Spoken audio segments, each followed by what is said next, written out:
ফাহমিদুলকে ফিরিয়ে আনার ঘোষণা দিলেন জাভিয়ার ক্যাবরেরা। বাংলাদেশ জাতীয় দলের কোচ তার ইনস্টাগ্রাম আইডিতে লিখেছেন যে ফাহমিদুল খুব শীঘ্রই ফিরে আসছে।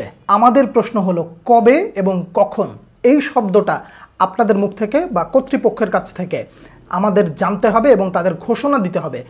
দুটো জিনিস আমরা ক্লিয়ার করতে চাই। আমরা জুলাইতে ঘোষণা দিয়েছিলাম কিংবা আমরা জুলাইতে স্লোগান তুলেছিলাম কোটা না মেধা। এই একই জিনিস আমরা বাফুফুকে আবার মনে করাই দিতে চাই, কোটা না মেধা আগে ক্লিয়ার করেন। যদি বলেন কোটা, তাহলে এই কোটা প্রথা কবর কিভাবে দিতে হয় বাংলার পাবলিক কিন্তু ভালো করে দেখাই দিছে। আপনারা মনে রাখবেন, কোটা প্রথার কবর কিন্তু একবার হয়েছে। বাফুফের মধ্যেও যারা এই কোটা প্রথা প্রতিষ্ঠা করার জন্য উঠে পড়ে লেগেছেন, সিন্ডিকেটকে প্রতিষ্ঠা করার জন্য যারা একেবারে সূচনা লগ্ন থেকে এখন অব্দি লেগে আছেন, আপনাদের কবর দিতে কিন্তু বিন্দুমাত্র সময় লাগবে না। সাবধান হয়ে যান আপনারা। ভালো করে বলছি, আপনারা সহজে সমাধান করেন, নয়তো আপনাদের কবর রচনা হবে, আপনারা কেউ নিস্তার পাবেন না। সিন্ডিকেটের কবর হবেই হবে।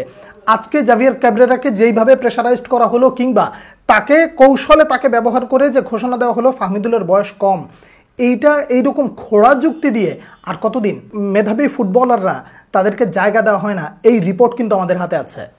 আপনাদের কাছে বিনয়ের সাথে অনুরোধ করছি, আপনারা যেমন চিন্তা করেন football is all about business, আমরা চিন্তা করি football is all about emotion. আমাদের ইমোশন নিয়ে খেলবেন না। সিন্ডিকেটের প্রথা কবর হয়ে যাবে, ফাহমিদুলকে ফিরিয়ে আনতে হবে। বাংলাদেশের কোচ ঘোষণা দিয়েছেন ফাহমিদুলকে ফিরিয়ে আনবেন। আমরা জানতে চাই কবে।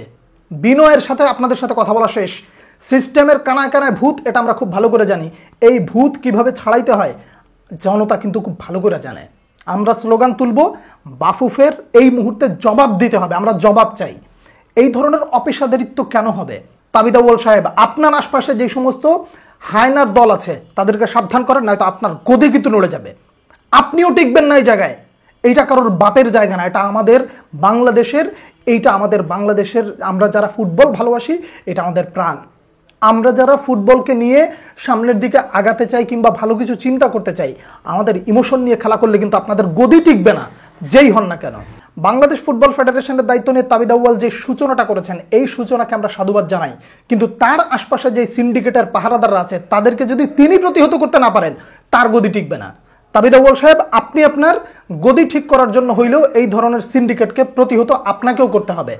আমি আমার জায়গা থেকে বিনীতভাবে বিনয়ের সাথে অনুরোধ করছি, আমাদের যিনি আসিফ মাহমুদ আছেন, স্পোর্টস মিনিস্ট্রি, আপনি দেখছেন খেলাধুলার এই বিষয়টা আপনার উপরে অনেকটাই বর্তায়।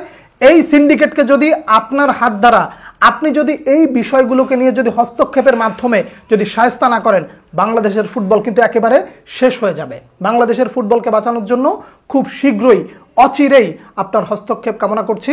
বাংলাদেশের যে সমস্ত ফুটবল ফ্যান আছেন, ভালোবাসার মানুষ আছেন, আপনারা যখনই প্রতিবাদ, যেখানেই প্রতিবাদ করা দরকার সেখানে প্রতিবাদ করতে চাই। কোটা না মেধা যেই স্লোগান আমরা জুলাইতে তুলেছিলাম, একই স্লোগান তুলব বাফুফের সামনে। তাদের জবাব দিতে হবে। এই জবাব না নেওয়া পর্যন্ত একটা সিন্ডিকেটের ঘুমাইতে দেবো না একেবারে বিছানায়। সিন্ডিকেটের একটাকেও বিছানায় ঘুমাইতে দেবো না ঠিকঠাক মতন। প্রতিবাদ যখন করেছি, প্রতিবাদ করব, প্রতিবাদ চলবে। জাভিয়ার ক্যাবরেরা বলেছেন তাকে ফিরিয়ে আনবেন। আমরা জানতে চাই কবে, কখন, স্ট্রেটলি আমরা জানতে চাই। ঘুমানোর দিন শেষ, আপনাদের সাথে বিনয়ের সাথে কথা বলার দিন শেষ। যতক্ষণ সিন্ডিকেট, আমরা এখন সিদ্ধান্ত নিতে চাই। আমরা বলতে চাই, হয় সিন্ডিকেট নয় বাংলাদেশের ফুটবল। কোনটা থাকবে বাফুফে ডিসাইড করবে। শুরু থেকে শেষ পর্যন্ত আমার সাথে থাকার জন্য অসংখ্য ধন্যবাদ। পরবর্তী আপডেট থাকলে আপনাদেরকে জানিয়ে দেওয়ার চেষ্টা করব এবং আপনাদের কাছে বিনয়ের সাথে অনুরোধ এবং জানতে চাই, এই প্রতিবাদের সাথে আপনারাও কি একমত জানিয়ে দিতে ভুলবেন না। পরবর্তী ভিডিওতে আবারও দেখা হচ্ছে।